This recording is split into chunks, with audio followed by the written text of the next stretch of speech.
What's up, kings and queens? It's your boy Dan from Daft Previews. I've got 3 picks that I put down. I'm going to take you through that today. If that sounds interesting, let's go.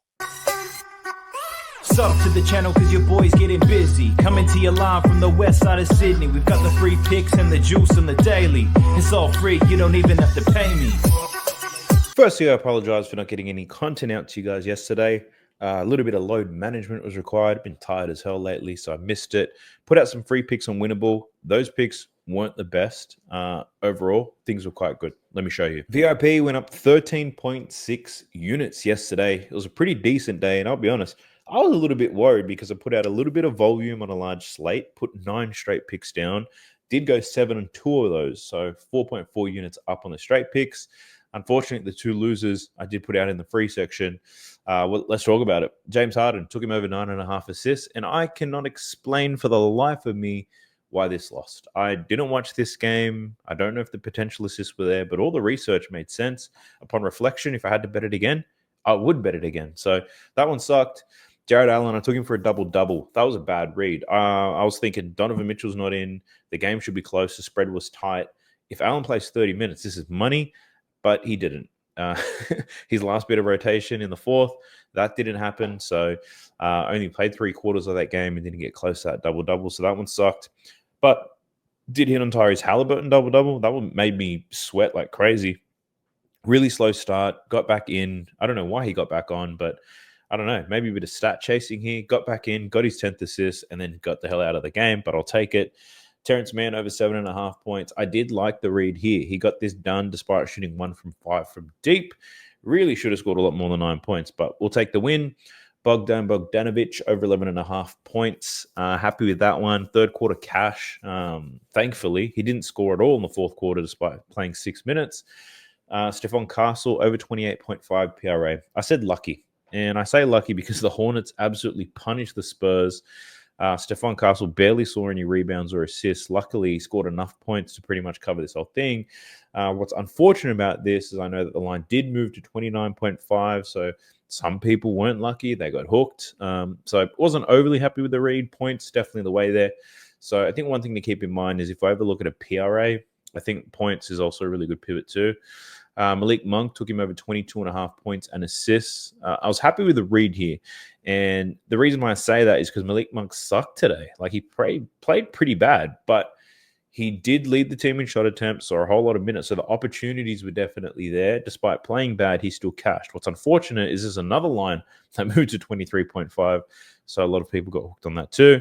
Daquan Jeffries over 7.5 points. Like this, I thought this was a loss. I was watching this game for a minute, and I knew that the Hornets had an advantage shooting from the 3-point line. Nick Smith went crazy. Green went crazy. This guy missed his first 3 attempts, and I was like, oh, we're done here. He's not going to shoot anymore. He didn't shoot the ball for a long time. And then in the fourth quarter, in the second half, really, he came alive. He scored 10 points in that second half. So ultimately, that was a win. And I took Devin Booker over 7.5 assists. That was easy cash. He finished with 13. And 7.5 assists was also plus money. Also cashing a couple value plays. Bogdanovic at plus 375. Jeffries over 12.5 points at plus 375. We hit a Trixie combo. Devin Booker value play and an Austin Reeves value play. I said that a better day was coming, and it finally did. So in March, we're at 48 units profit. On the season, 264 units profit. Let me show you a couple of the wins. We hit Reeves, 7 rebounds, 7 assists, 50 and a 300. Jeffries over 12.5 points, 50 and a 237. This was the Trixie combo, which is pretty much the doubles combo that paid out, 100 and a 564. Bogdanovic, we took him over points, over rebounds, over assists, 50 and a 237. And Devin Booker, under in his points, over in his assists, easy money, 50 and a 187. So as we usually do, is celebrating the winning day. I put a massive discount on VIP. We've only got 1 month left to go in the regular season. So use the code Booker to get 70% off your first month. That should take you out to the end of the regular season. The link for that's in the video description below. But if you just want access to my straight picks and DFS entries when I play them, you can sign up to the straight picks plan. Costs you only $1 a day. The straight picks are up about 12 units on the NBA so far in March. So slow and steady. But if you just want those picks, you can jump onto those too. Now, enough about this. Let's get into the 3 props and get the hell out of here. Let's go. Jumping into props madness the way that we always do. This is the best tool you're going to find if you like betting on NBA player prop. Constantly getting better. The more data it gets, the better it gets. And they're obviously making more and more enhancements to it every single time. So encourage you to check it out. I don't know why I said encourage really weird just then, but check it out. 7-day free trial and you get 25% off if you use the code DARF when you happen to sign up. Now let's talk about the 3 picks that I've got for you. The first one's in this Thunder versus the Pistons game. And there's a couple of good angles that you could take here because I know both teams very well, and there's some like system plays that I kind of run for both teams. So I'll take you through all of them, but I'll also let you know which one is the official bet. So the bet is Malik Beasley. That's right. Beasley is back. We're taking the bet here. I took him for over 13.5 points. I'd play this up to 14.5 if it moves there. Now, this line, super low for Beasley, and I get it. Matchup difficult, OKC and all that stuff. But Beasley is a bit of a monster. He's projected to play 27 minutes in this game. So if we look at games where he plays between 25 and 30, I think that's what I expect him to play tonight. We can see in his last 27 games, he's over this line in 20 of them, averaging 15.8 points per game. I know that OKC are a great defensive team, but their main weak spot when it comes to defense is to spot up shooters. I wouldn't even say it's a weak spot. They kind of give that up by design. And Malik Beasley scoring 30% of his points as a spot up shooter. OKC allowing the 6th most points to spot up shooters in the league. Another reason why I like Beasley in this one is if we just look at filters when he plays against the top 5 defensive teams, the teams with the best 5 defensive rating, check this out. Even in these tough as hell matchups, Beasley still over this line in 8 out of 11 games, averaging 14.9 points. We know that Boston defense spot up shoot as well. The Rockets defense spot up shoot as well. The Magic do as well. So even in tough matchups, Malik Beasley has got this done. I also like this bet for another reason. He had a really low volume game in his last game against Washington. Played 29 minutes, only attempted 5 shots. Now, if you're someone like Malik Beasley who shoots the ball 15 times per game, you only get 5 shots up, I'm pretty confident he comes out letting that thing fly. Now, does he make them? That I can't tell you, but I think we should see an aggressive Malik Beasley here, getting some shots up, seeing some volume. So if Malik Beasley doesn't take 12 shots in this game, I'd say this is a bad bet. But, you know, if he's taken 12, I'll live with the result there. So Malik Beasley is my first pick. We'll come back to this game when we talk about the leans because there's a couple of different angles that you can take. I'll go through the other 2 picks, then I'll jump back into this one. So the next pick that I do have is looking at Steph Curry today. Knicks versus the Warriors. Steph Curry. I'm taking him over 5.5 assists. Now, you can see I've already filtered games with Jimmy Butler. So with Jimmy, he's over this line in only 7 out of 14 games, averaging 5.6 assists per game. The last time he actually covered this line was against the Knicks early in March, where he had 9 assists in that game from 14 potentials. So he's got it done against them recently. What I also like about this is this angle, right? So normally against the Knicks, I would take guards like Steph Curry to score some points because the Knicks on the season, they allow the most points to pick and roll ball handlers. I made the mistake of betting on Anthony Simons not too long ago for that very same reason. What I learned after losing that bet on Simons is that Miles McBride is an absolute animal and he makes life difficult in the pick and roll for these guys to score. But what that does in turn happen, he turns these primary ball handlers into more of a playmaker. We saw Anthony Simons, even though he's not known for passing the ball, he rattled out 5 assists in that game. So I'm taking the angle of assists here. I think the Knicks are going to do whatever they can to limit Steph Curry's effectiveness when it comes to scoring the ball. I think they're going to force him to pass, and I think he's good enough to make the right play and make the adjustment. Now, we can see here 9 out of the last 11 similar types of players as Steph Curry have gone over their assist line, which is absolutely fantastic, a 29% difference over their closing line. So even though Steph Curry hasn't done it recently, I like the matchup here. I think the Knicks, big game, playing at home for Steph Curry. I think he can dime up today. I don't mind him. I think he can score some points, that's for sure. But I really am liking the assists, fading some recent results. I think he can get back up there. High usage, important game. Give me Steph Curry to go over his assist prop today. Now, the last pick I want to share with you is in this Pacers versus the Bucks game. Now, they just played each other not too long ago. I managed to win a bet in that game, and I'm going back to the well here. Taking Brook Lopez, taking him over 12.5 points. Last time he played against the Pacers, his line was at 11.5. I took it then. He cashed for us. Taking it again, even though it's moved up to 12.5, because this matchup just makes too much sense to me. So I think the main call out here for Brook Lopez is pretty much without Bobby Portis and with Kyle Kuzma. He's gone over this line in 8 out of 12 games. He's averaging 15 points per game, The games he's gone under: Houston, he just finished on 12. Not too bad. But then the other three, Dallas was a blowout. Magic are a tough matchup. Cleveland are a tough matchup as well. Outside of that, it's been easy money for Brook Lopez. 23 points against the Pacers in the last game. 9 from 11, 2 from 4 from deep. Yes, it was an overperformance. He played amazing in that game. But it's the volume that I'm looking at here. So if Brook Lopez can take 10 shots in this game, I'd be happy with whatever the result is.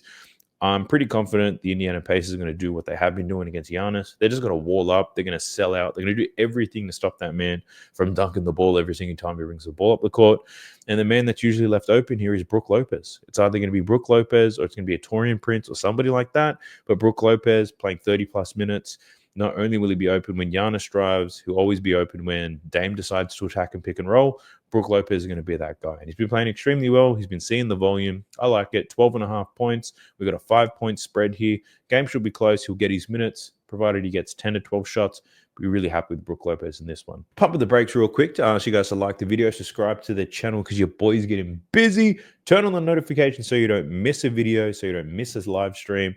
Support your boy because we're trying to grow this new channel. Almost up to 9,000 subscribers. So if we can get to 10,000 by the end of the regular season, I'd be happy with that, and I need your help to do so. Also, I ask that you drop a comment down below. You can say anything you want. Help the algorithm push this thing out to more people. Now, let's go back and talk about that Thunder versus Pistons game because there's so many different angles you could take. It's probably the only thing I really debated on which one to take. So let's go ahead and talk about that. All right, Thunder versus Pistons. And the reason why I want to talk specifically about this one is there's a lot of angles that I typically play when the Thunder play and also others that I typically play when the Pistons play. So firstly, let's talk about Cade Cunningham. So this is the system play. I'm not saying to bet this, but remember this. Ball dominant guards against OKC meet the Dorter chamber. So Lou Dort going to be all over Cade Cunningham like a rash. We can see here 2 out of the last 9 similar types of plays that Cade Cunningham have gone under their points line.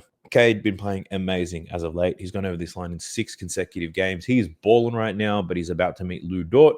So it'd be very interesting to see how he goes. You could look at an under in his points. You can look at an under in his assists. Regardless, it's going to be difficult for him.